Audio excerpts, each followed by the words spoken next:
Hello, everyone, and welcome to today's live workshop, where we're going to learn everything we know to need to know, and everything we need to know to get started with podcasting, because podcasting is the best way to get known, the best way to set yourself out from the park.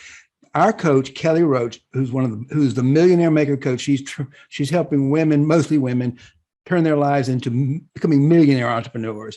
And I have got one of those as my guest today, Julia Hickman. She is an entrepreneur and she is a podcast expert. And it's so timely because podcasts are the best way for conviction marketing. Conviction marketing is the name of Kelly's new book. And conviction marketing is how we turn our businesses into $8 million businesses. So welcome to our show today, or our presentation today, Julia.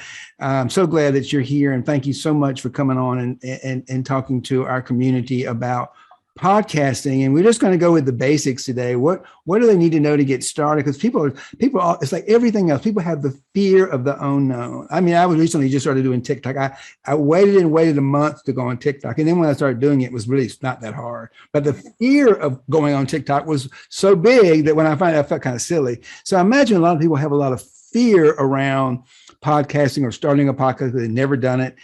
Let's take some of that fear out today and just talk about some of the ABCs of podcasting. And for those people who might have already started a podcast and they're just trying to get a little bit more traction, a little more views, some things they might want to do that. Okay, so I'm going to turn it over to you. And Julia, thank you so much for coming on today. Julia's an entrepreneur and a podcast expert. So thank you, Julia.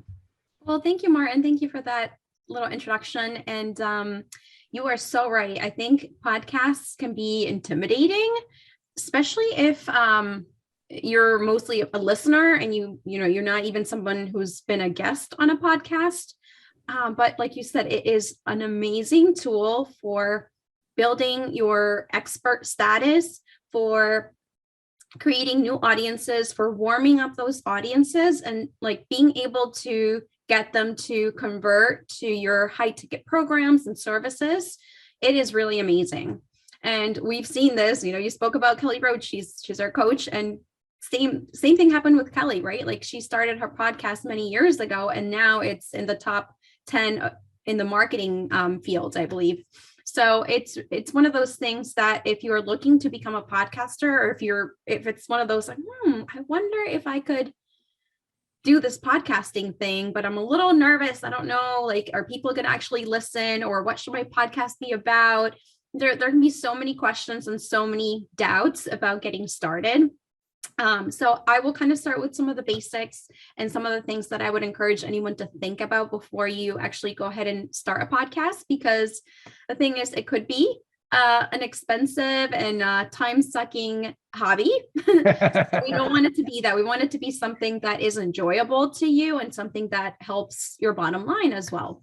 So one of the main things that you want to think about before you start a podcast is, what is the purpose of it? Like, what do I want to accomplish by having this podcast? And it could be different things. I mean, I mostly work with people who are coaches. So they want to create an audience, or they want to warm up their audience so that when they have a launch or some type of events like that, they can share it with their podcasters and have those warm people sign up for the launch and then possibly sign up for the programs.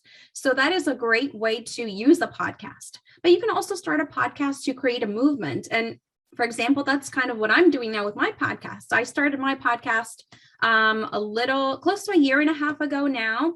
At that time, I was actually a fitness coach. So it was a fitness and like well-being based podcast. That was the message that I was sharing out there. And I was interviewing other people who were in similar industries.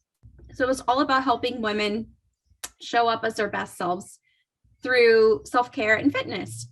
And I was using it, to warm up those people to then sell them into my fitness programs. But then I actually, and we share a little bit about this in the introduction that Martin shared, but I'll share a quick little bit about me now.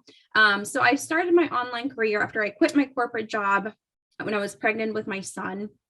And it just was not going to fit my lifestyle. I felt like I was going to try, I live in northern New Jersey, but my job was about an hour and a half away by train. And I just felt like I was never going to see my kids. So my husband and I made the decision that I would quit my job and be a stay-at-home parent.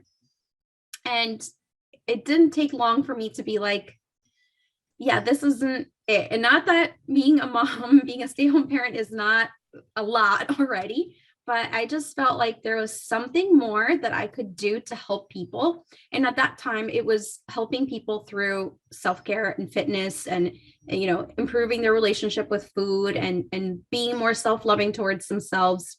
So fast forward again, when I decided that I wanted to launch a podcast, it was around creating a movement for helping women and mothers and entrepreneurial women and professional women have a better relationship with food and with everything, really, because the way you do one thing is the way you do all things. And so that is another thing that you could do, is to create a movement. So now I have the same podcast.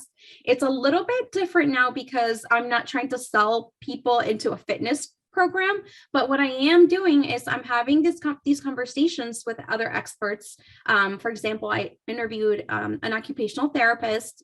I interviewed a dentist. So all these people that can help women, and not just women, but anyone really who wants to improve their lives, wants to up level themselves, but do it in a smarter, not harder way. So it's still the same message as when I was a fitness coach, except now I'm more creating a movement. I'm more doing like high level networking. I never know who these people that I interview with, who they know, who might need my services, or maybe they'll need my services one day. So it could just be something else like that. Another thing that you could I wanted to you gave me a great thought just then. Yeah. I have a podcast called Speaking the Truth About Money with Martin Cowart and Joy the Wise Woman. I never thought about it as starting a movement, but that's exactly what it was. It was to start a movement to change the way people think about money. Most people think about money from a place of scarcity and lack and not enough. And it's a very painful and hard way to live. But my podcast, the whole movement, was to change and shift human consciousness, individually and collective, to the truth about money, that we live in a world of abundance and prosperity. And I never thought about that. That was very helpful to me. Thank you so much for that concept. I never thought about my podcast as being something to start a movement. So thank you for that.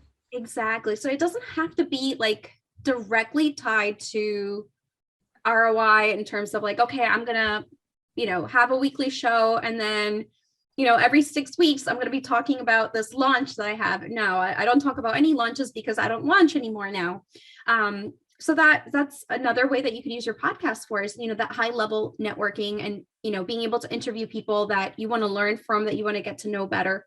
Or also there's people who do those like more hobby level, like hobby style podcast, but what they do is they earn money through things like Patreon. And I won't get into that too much because I think that we probably won't have a lot of people who are in that category.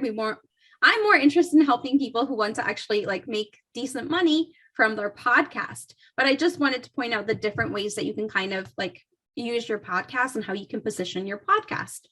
So now back to like being nervous and being scared. So now let's just say, okay, you decided, okay, I'm a coach and I want to use my podcast to, have these weekly conversations. I'm going to do some episodes like by myself. And then I'm also going to interview some other people. And, every few weeks, I'm going to talk about my masterclass or my launch or whatever it is.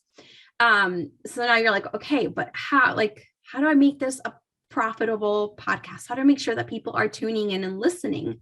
And I will start with the number one thing is to have the mindset that it is a long game. It is it's a marathon. It's not a sprint. And I'm a long distance runner, so I like to speak in marathon speak. Right.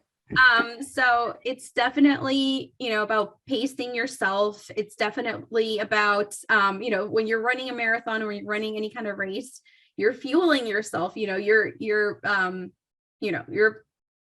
practicing, you're going on your practice runs. So it's a smart thing to have that kind of mentality when you go to create your podcast. Now, one of the main things that I will also say is to make sure you have like your core pillars of the content that you're going to talk about. So now you know what type of podcast you're going to have. You can decide, okay, these are going to be 30-minute episodes, or they're going to be, hour-long episodes, depending on, your audience too, and what you. Is there anything you recommend as far as time? I personally, I get a little, 30 minutes is about my personally maximum on listening to a podcast. I find it gets rambling on if it's an hour, and I've been guests for an hour, and I've enjoyed them, but 30 minutes is about my personal time limit. And I know Kelly does 20 minutes. Any comments you might make on a really good length of time? Yeah, that is a good question. And I think two things. One is depending on what feels best for you. I'm always going to bring it back to that, because I feel like using our intuition when we do business, that's just the smartest way. Not that we don't want to listen to strategies, but our intuition is going to be at the heart of like what the best strategy is for us. So personally, for me, 20 minutes, again, is kind of my thing, because my listeners are usually busy entrepreneurial women, like they're trying to take care of their kids while they're running their business and doing a bunch of things. So, listening to an hour-long episode is probably not going to be the best thing to offer them, right? So same thing for you. Probably your listeners are busy entrepreneurs or busy, professionals who maybe 20 minutes is the best thing for me, or 30 minutes. So that's what I would say. Now, if you are doing something like maybe you're sharing like a coaching session. I've worked on someone's podcast who she does these, she shares sessions with clients. So those might be a lot longer, and it might make sense to share those, because you want to share everything. You want to show the entire journey that you're having with that person. So in that case, I think like a longer episode makes sense.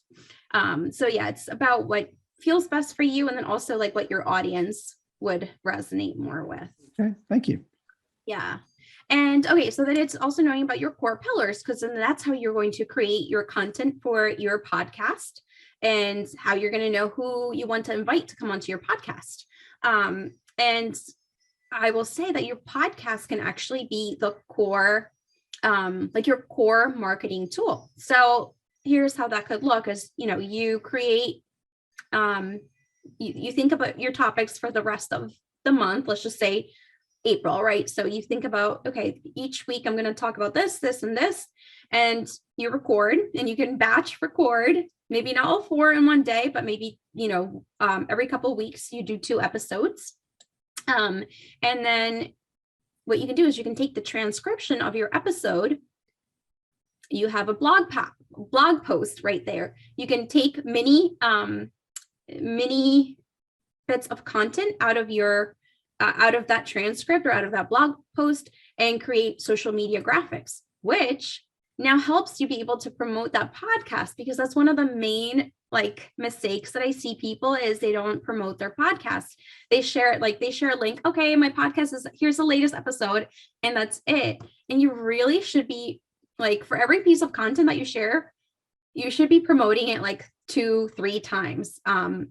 Because the thing is, either people are not really going to see it, or they might see it, but it needs to sink in. So you can get little pieces of written content out of it. You can also take little bits of audio out of that episode, and share that on YouTube, on your Instagram, or anywhere else that you are on. So you can really get a lot of content done for that week. So you have one podcast episode, and then you have all those other pieces of content that you can share out, which helps you have that content that you need anyway, but also it helps you promote your podcast. So I felt like that was an important thing to share. And I use something called Headliner. I use this thing called Headliner, which gives me this quick little graphic, yes. and about 15 seconds of a conversation.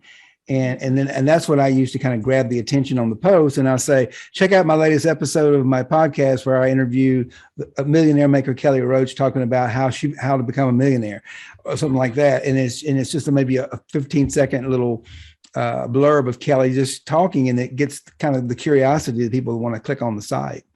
Exactly. Yeah. And then now they listen to like one important little bit that you shared, and now they're like, oh, I want to hear the whole thing. So yeah, definitely. And then, okay. So I talked about, what kind of like podcast, like how you want to position your podcast, Mm-hmm. what you want to use it for. I talked about how, thinking about your core pillars, the main things that you're going to be talking about on your podcast, and repurposing, marketing your podcast, which is so, so important.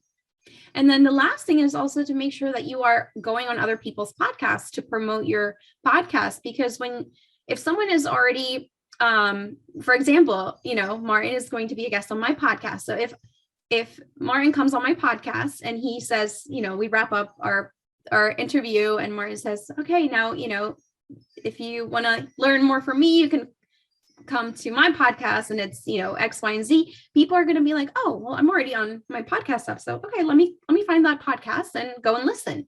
So it's an easy way for people to find you. So it's always a good idea to share your podcast when you're a guest. Yeah, I love it. And I like you said something about repurposing podcasts. And what I love, and I learned from Kelly about the idea of repurposing. The way I make my podcast is I do a 30-minute live a live stream every Friday from 12:30 to 1 o'clock, and it streams on my personal Facebook page, it streams on LinkedIn, and it streams in my Facebook group. And then that's the live. And then what we do is we record the audio and the video separately, and then we create a video for YouTube, my YouTube channel, and we create a podcast on my podcast platform that goes out as an audible podcast. And they're almost mirrors of each other, except one's in video format and one's in audible format. And then I do exactly what you say. I pull little pieces out and use that to post during the week. Excellent. Yeah. And that's exactly what you want to do. It's that consistency and the continuous promotion that will help your podcast grow. Where does someone go and get what kind of platform? I mean, I use Anchor FM, which I understand is really more for amateurs, but it's I started out as an amateur, and I don't know that I'm ready yet to pay $600 an episode for somebody to produce one for me. So I'm kind of happy with Anchor FM. But are there some other platforms that you might recommend? And I understand it's easier to change platforms now than it used to be. But talk a little bit about okay, I want to do a podcast. Where do I go? How do I get it? How do I get it out there in the world? Yeah, totally. Well, the easy way would be to contact me and I could take care of it. But one of the things is finding like your, the hosting site. So things like, I personally use Libsyn. There's also Buzzsprouts. Those are like the two most popular ones that I've used, but, so it's finding a hosting site. And then, yeah, if you're talking about editing, I use a tool called, oh my gosh. Why am I drawing it? Hold on, I'm looking on my computer right now. Oh my gosh. And it's like, I'm saying I forgot it, so now where did it go? And the thing is, Audacity. We use something like I used Camtasia for everything. I think my virtual assistant who does all the editing, he uses something else. He might use Audacity. I don't know what he uses but he does a good job. Let me ask you that perhaps a question goes about platforms. Like I said, I'm on Anchor FM, and I hear that's really more for amateurs.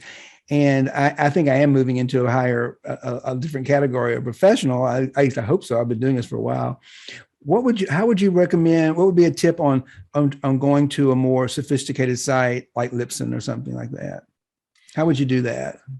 I think it's pretty simple. I personally have never switched anybody, but it's, there's monthly subscriptions to them. So I believe, it's probably a pretty easy transition. You would just want to make sure that your subscription is wrapped up with Anchor FM, and then you subscribe to a new one. And it should be pretty easy. I mean, everything, because it's, your hosting site will have all the info. When you transfer over, sorry, I'm sounding a little confusing right now, but I'm trying, because I'm trying to. I didn't mean to ask you a confusing question. But but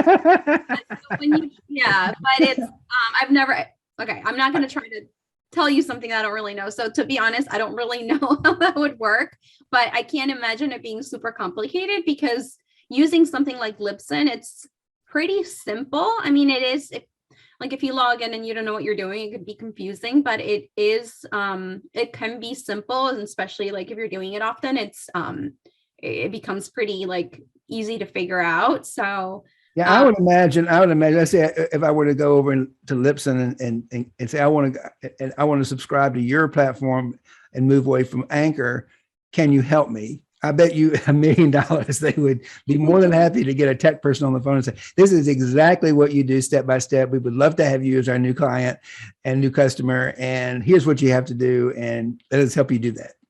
Exactly. Yeah. Yeah. Yeah, that's the answer to the question we answered together. Yep. And that's why it's so fun to collaborate with fellow UE coaches like you, because that's how we solve problems. We come together and we collaborate. And that's one message that I want to give out today to anybody who's watching this on the replay, is that, you know what, whenever you're trying to do something, just ask for help. So true. Yeah. Ask for help. There's always someone who knows how to do something way faster, that can save you hours of trying to figure something out, hours where you could be, making money, closing sales. So are there any things that you might suggest people be careful of and not do if they're creating a podcast? That might be some common mistakes that people make that people might want to avoid if they're launching into this for the first time? Yeah. So I would say it's not to try to do things the cheap way, especially if you're trying to position your podcast to be something that creates high ticket programs for you. So I've seen some podcasts that, the image of the podcast, it looks like, I think my 6-year-old could have done a better job. Right. So your graphics are important, and your editing is also important. And the editing doesn't have to be the super edited thing. I say, so when I edit my podcast, I don't take all of those things out. I might take a few out, in the very beginning, or if there's a very long pause, sometimes I'll edit those things out. Or if there's some loud noise, a truck that happened to be driving by my street, or if it makes sense to do it, little things like that. But for the most part, I don't go crazy with editing, but it is important. It's important to have, your intro music and outro music. Some people say, oh, but people fast forward through those things anyway, but it still creates that you're still presenting something that is of high quality. So I would ask someone who's oh, well, I don't think I need all that.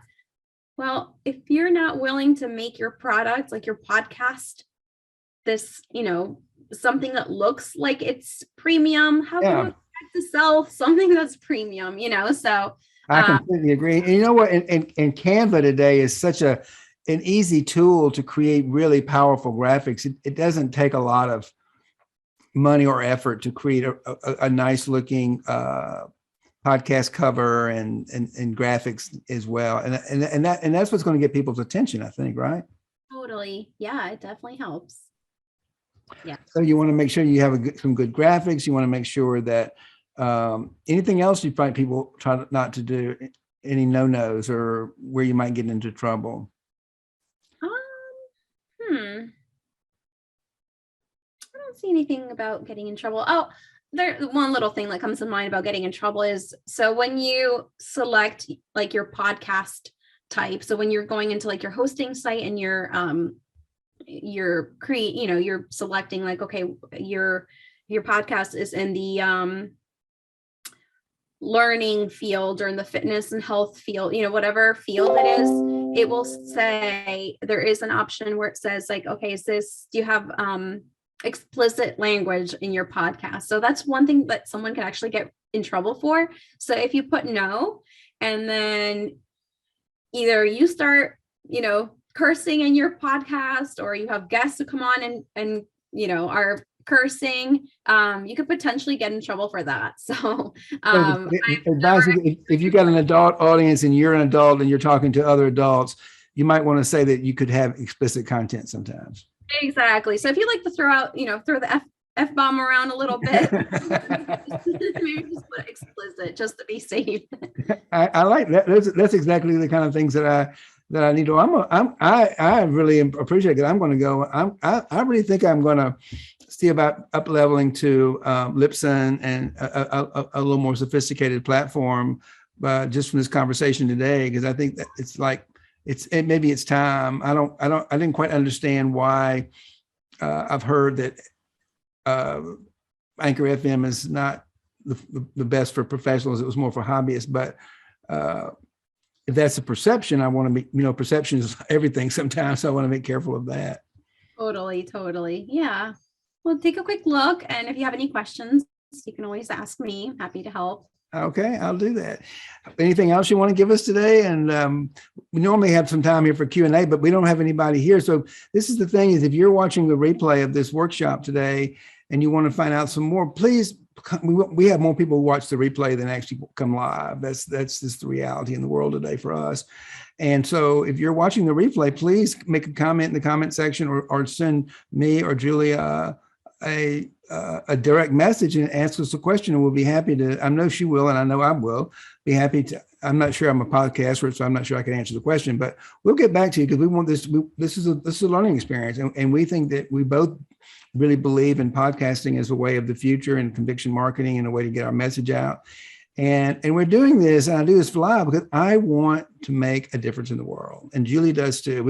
We do what we do, and most coaches I know do, because we want to make an impact. So anything we can do to help you make an impact in the world, so you can improve your business and you can become a bigger player in the world of transformation. Because we're going through, this world right now is going through a huge transformation. And there's so much turmoil in the world right now. We need to be putting out podcasts for hope and how to get along with each other. And everyone I know pretty much that does podcasting, coaches, et cetera, are really all looking for ways to get the message out to make the world better and a little bit more, a little friendlier place to live.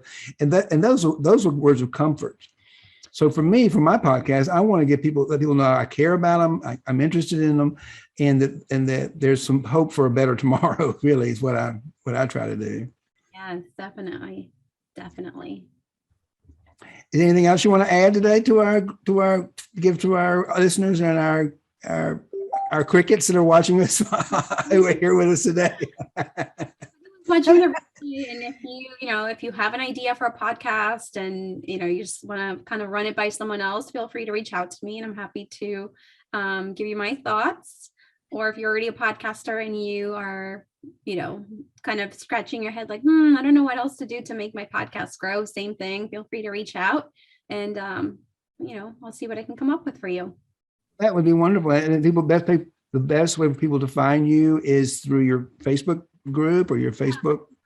My Facebook page, and my Facebook page is probably the best way, either my personal page or my business page. So Julia Hickman, if you just search that for either one, should be able to come up.